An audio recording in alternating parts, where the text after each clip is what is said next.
시력이 저하되기 전에 이 영상을 꼭 봐주시기 바랍니다. 안녕하세요. 충북대학교 약학대학의 윤재석 교수입니다.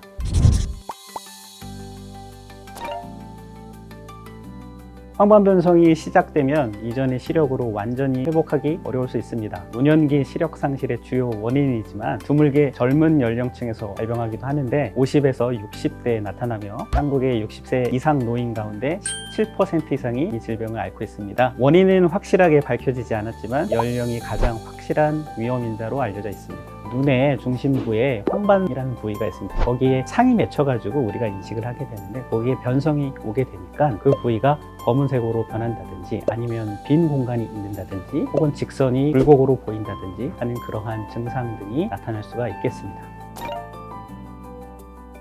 황반변성은 크게 두 가지로 나눌 수가 있겠는데요. 황반부에 드루젠이라는 침착물이 쌓이는 건성 황반변성, 위축성 상흔 혹은 신생혈관이 발생하는 습성 황반변성이 있습니다. 습성 황반변성의 경우 치료를 하지 않는 경우 심각한 시력 손상이 일어날 수 있습니다. 그런데 최근 논문에 의하면 고려홍삼 추출물 그리고 인삼 사포닌 중 하나인 진세노사이드 RB1 컴파운드 K가 사람 눈에 있는 브루크막의 수송 능력을 증가시키는 것으로 보고되고 있습니다. 이 말은 고려홍삼 추출물이 브루크막을 통해서 단백질, 콜레스테롤 등 노폐물을 제거, 촉진하게 된다는 말입니다. 그래서 이 결과를 바탕으로 고려홍삼이 황반변성 치료 후보 물질로의 가능성을 가지고 있겠다고 생각했습니다. 그래서 본 연구를 하고자 계획하게 되었습니다.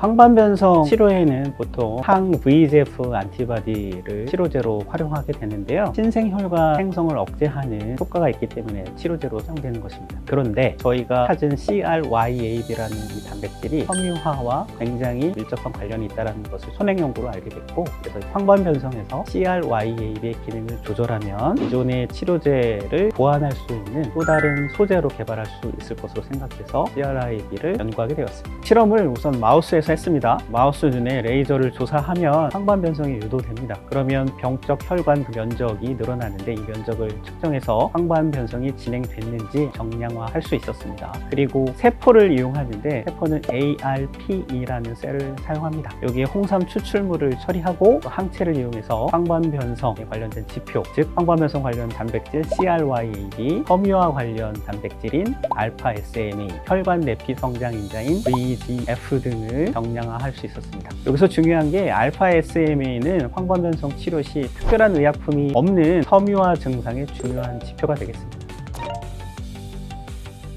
황반변성 환자의 샘플에서 분석했을 때 예상대로 황반변성 관련 단백질 증가가 됐습니다. CRYAB는 건성 황반변성 그리고 더 심하게 진행된 습성 황반변성 환자 모두 같이 증가를 한 걸 알 수 있었습니다.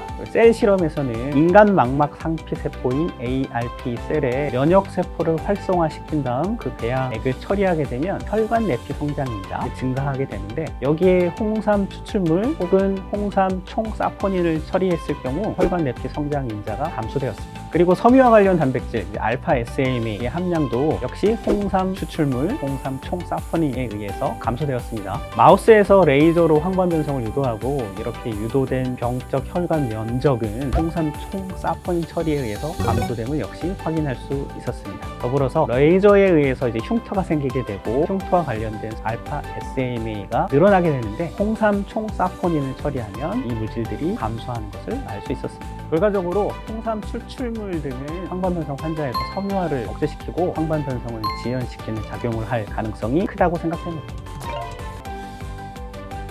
홍삼의 새로운 효능, 양리기전 유명으로 이충족 의료 수요 대응 가능성을 제시했다고 생각됩니다. 이 말은 현재 이제 황반변성 치료제의 부작용으로 눈 주사 부위의 출혈 위험이 있습니다. 그래서 황반변성 치료제를 경구 투여할 수 있는 방법으로 개발하는 게 요구가 되고 있었는데, 저희가 연구한 홍삼 추출물은 경구 투여를 해도 그 효과가 동물 모델이나 여러 모델에서 확인이 가능했습니다. 그 이야기는 앞으로 이런 홍삼 추출물을 이용해서 의약품이나 건강기능식품으로 개발 개발을 하게 된다면 경구 투여를 할 수 있게 되고, 그러면 기존 치료제의 부작용을 경감시킬 수 있는 새로운 치료 방안으로 활용될 수 있을 것으로 생각됩니다. 그리고 홍삼을 활용한 공통병리기전, 즉 다시 말해서 CRYAB, VEGF가 관여하는 다른 질환들이 있습니다. 대표적인 질환으로 다발성 경화증, 캔서 암이죠. 그리고 섬유와 관련 질환 등이 있는데, 이러한 기타 질환의 치료제로 개발될 가능성이 있습니다. 초기 증상이 없는 무서운 질환입니다. 그만큼 예방하는 방법이 궁금하실 텐데요. 댓글을 남겨주시면 여러분들의 의문점을 해결해 드리도록 하겠습니다. 고려인사마켓 채널